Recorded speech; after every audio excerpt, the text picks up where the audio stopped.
안녕하십니까. 오늘은 삼성전자에 대해서 분석해 보겠습니다. 삼성전자가 지금 오늘 약간 조정을 받았어요. 다시 55,000원이고 5만원이 깨질 걸 가능해서 주가가 조정을 좀 받고 있죠. 자, 이 사인이 굉장히 재미있는 어떠한 의미를 둘 것 같습니다. 젠슨 황이라고 엔비디아 최고 경영자 CEO가 미국 캘리포니아주 시너제이에서 열린 GTC 2024년 행사에 전시된 삼성전자의 5세대 고도역폭 메모리 12단 HBM3E의 친필 사인을 남겼다. 이렇게 얘기했거든요, 지금. 자, 이 사인이 결국은 무슨 의미를 둘까요? 제가 봤을 때는 이 메모리 시장은 역시 삼성이다. 이렇게 물론 뭐 대만도 있지만은 그래도 엔비디아가 그 고객 뭐 이렇게 여러 가지 회사를 이 파트너를 잡을 때는 역시 삼성전자다 이렇게 볼 수가 있습니다. 물론 엔비디아 실적 발표가 지금 나오고 있죠. 자, 이러고 나서 이제 3분기, 4분기 자 2024년도를 마무리하는 단계에서 어느 정도 이제 윤곽이 거의 다 나오고 있어요. 지금 근데 내년 2025년도 되면은 엔비디아 이 젠슨 항이 역시 이 삼성전자하고 파트너를 맺을 이제 뭐 나인센스보다는 계약을 할 가능성이 높다 이렇게 볼 수가 있죠. 자, 삼성전자 주가 항방을 결정할 또 다른 변수로 여기서 엔비디아 3분기 실적 발표가 꼽힌다. 근데 이미 엔비디아의 3분기 실적은 괜찮게 나오고 있어요. 앞으로의 이 최고 호황은 뭐냐면은 AI요. 제가 계속 말했지만은 이제 이 집집마다 로봇가 계속 있어요. 로봇 한 대씩 다 가지고 있죠. 이제 돈이 많고 여유가 있는 분들은 로봇가 이제 뭐 3대, 4대 정도 있죠. 지금 뭐 그 현대차 그룹에서 나오는 그 강아지 그 4발 달린 로봇 있죠. 그게 지금 8천만 원이거든요.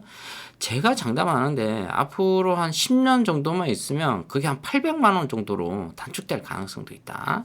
최대한 이제 가격을 다운시키는 거죠. 800만 원이면 이게 한번 이 자동차 이 중고 자동차 가격대거든요. 그러니까 그런 거 안에 이 많은 이 반도체가 들어갈 가능성이 있다. 그리고 AI가 없으면 그 로봇이 움직일 수가 없어요. 그러니까 많은 메모리를 저장할 수 있는 로봇이 필요로 하는데 거기에 반도체는 역시 이 삼성전자다. 이렇게 볼 수가 있습니다. 자, 이렇게 엔비디아하고 상당히 많이 노력을 지금 하고 있죠. 삼성전자가. 자, 고객사 공급이 지원됐다. 이렇게 나오고 있는데 역시 좀 뭐 퀄리티 이런 게 지금 중요해요. 삼성전자는 지금 뭐 퀄리티 이런 걸 상당히 중요하게 생각하고 있고 삼성전자 글로벌 TV 시장에서 19년 연속 점유율 1위 달성 목전 이렇게 나오고 있거든요. 역시 이 글로벌에서 이 TV 시장은 삼성, 그 다음에 LG죠. 뭐 소니도 있고 그런데 대부분 이제 뭐 삼성 아니면 LG 둘 중에 하나 아무거나 우리나라 뭐 벤츠, BMW 뭐 이런 거 그렇게 생각하시면 됩니다. 자, 개미들은 다시 상승장 배팅 이렇게 나오고 있거든요. 자, 고버스 팔고 내버리지 사고. 자, 요걸 봤을 때 중국 성장세 매섭네 이렇게 나오고 있거든요. 이 TV 시장이 양강 유지했지만은 삼성하고 LG가 글로벌에서 1, 2등을 다투고 있는데 중국이 계속 따라오고 있죠.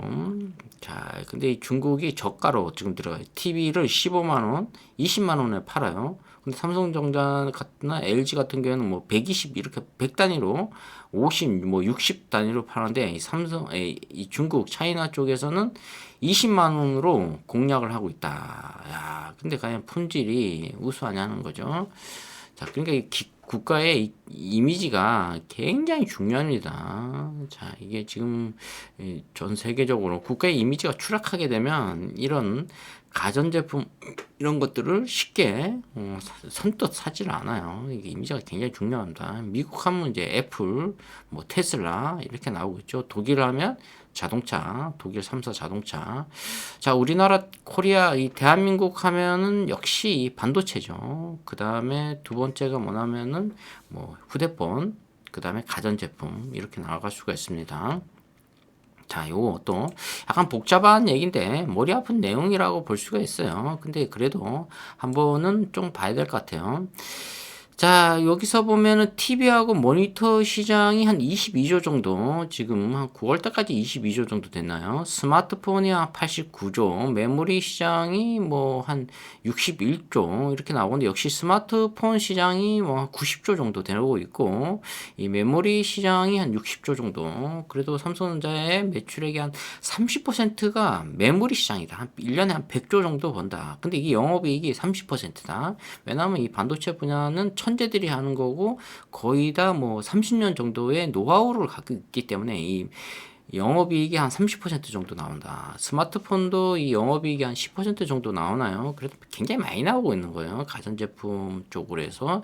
디스플레이 패널이 한 20조 정도 나오고 있는데, 지금 이 삼성전자가 이 반도체 시장이 거의 뭐 지금 100조 정도 나오고 있지만은, 이것보다는 최대한 더 많이 나와야 된다. 이걸 얘기하고 싶죠. 그래서 제가 볼 때는 뭐 200조 이상, 300조 나올 가능성이 있다. 이걸 볼 수가 있죠. 자, 이 가전과 스마트폰이 2022년도하고 2023년도가 있는데, 이 스마트폰하고 가전이 지금 60%에서 65% 정도 매출액이 올라갔어요. 전체적인 매출액에 비해서. 반도체도 역시 32%에서 이게 25%. 좀 안 좋죠.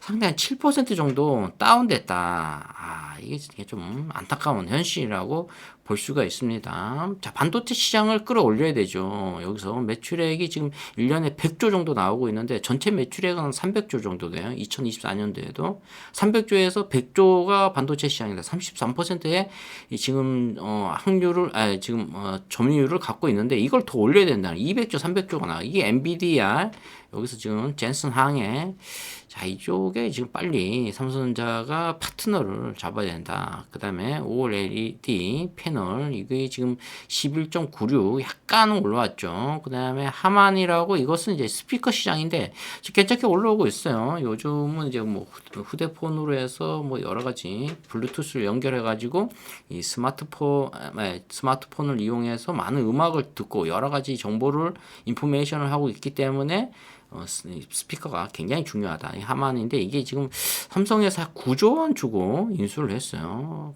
근데 매출액과 영업이익이 그렇게 뭐 썩 좋지가 않다. 이렇게 나오고 있거든요.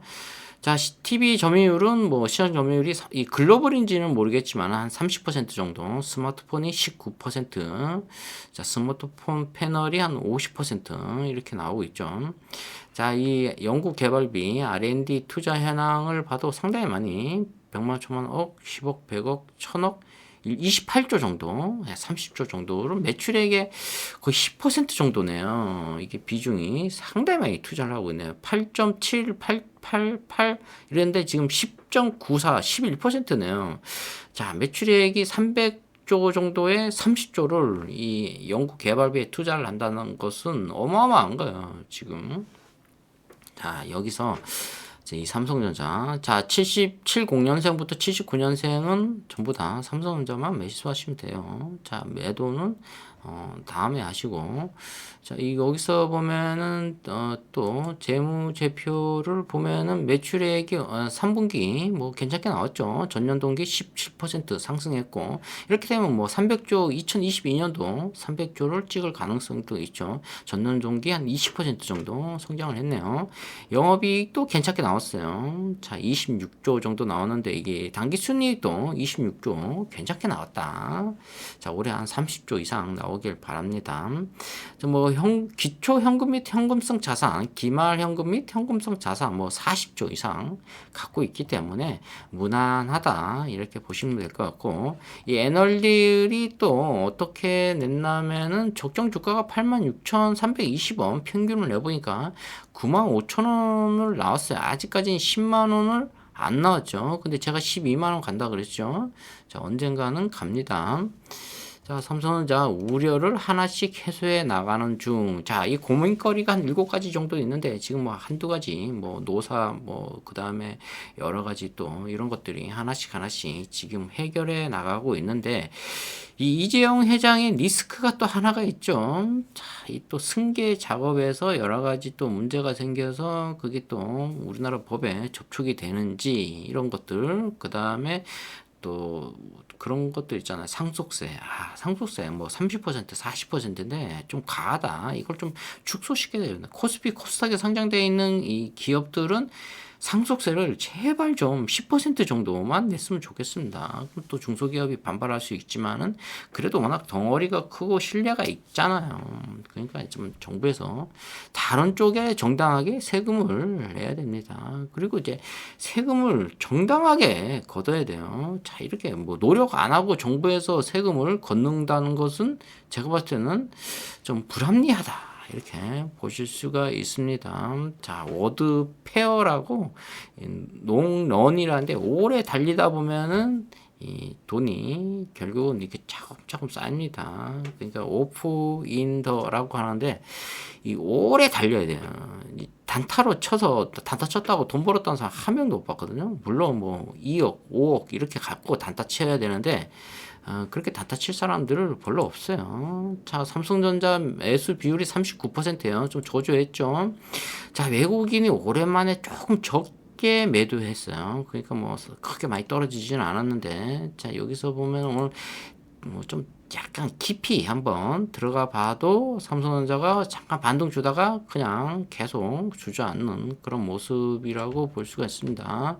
자, 일봉은 뭐 음봉으로 21선하고 맞닿고 있는데 21선이 계속 하향을 그리고 있다. 그리고 외국인이 아직까지도 계속 던지고 있다. 이걸 봤을 때는 신용이 약간 던지고 신용이 한 1조 정도 있는데 이거 좀 불안합니다. 좀 여기서 더 빠질 수도 있죠. 자, 삼성전자 42,000원이 바닥이라고 생각했을 때 여기서 계속 이제 조금씩 발을 담그기 바랍니다. 오늘 삼성전자에 대해서 분석해 보았습니다. 좋아요, 구독, 팍팍 찍어주시면 감사하겠습니다. 감사합니다.